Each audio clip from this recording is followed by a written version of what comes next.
এই পরিবেশ খুব সুন্দর, যেখানে শুধু পানির শব্দ আর দূরে একটা নৌকার শব্দ শোনা যায়। এই পরিবেশে বলতে হবে যে যাদের মন আছে সৃষ্টিকে দেখার মতো, চোখ এবং মনের সংযোগ মিলে মানুষের যে একটা দৃষ্টি, সেই দৃষ্টি থেকে যদি দেখা হয়, এমন মনোমুগ্ধকর সুন্দর পরিবেশ খুব কমই দেখা যায়।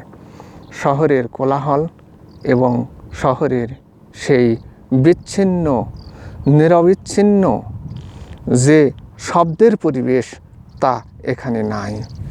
এখানে যদি মানুষ মন ভালো করার জন্য আসে এবং নদীর ধারে বসে এবং নদীর এই শান্তশিষ্ট পরিবেশে একটিবার এই সৃষ্টিকুল সম্পর্কে চিন্তা ভাবনা করে, তাহলে দেখা যাবে যে খুব সুন্দর এই পরিবেশে অবশ্যই মানুষের মন সুন্দর ভালো হয়ে যাবে।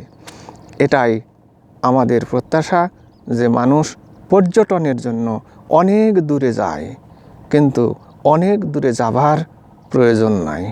শুধুমাত্র মনের দৃষ্টিকোণ থেকে নিরিবিলি সুন্দর দৃষ্টিতে এই দৃশ্যগুলো যদি দেখে আর আল্লাহর সৃষ্টি রহস্য সম্পর্কে চিন্তা ভাবনা করে, তাহলে মানসিকতা এমনিতেই ভালো হয়ে যাবে। এমনিতেই মানুষ বুঝতে পারবে যে নিরিবিলি পরিবেশ এখানে রাজশাহীর পাশেও পাওয়া যায়, রাজশাহীর পাশেও আছে। তাই এই পরিবেশটা এত সুন্দর এবং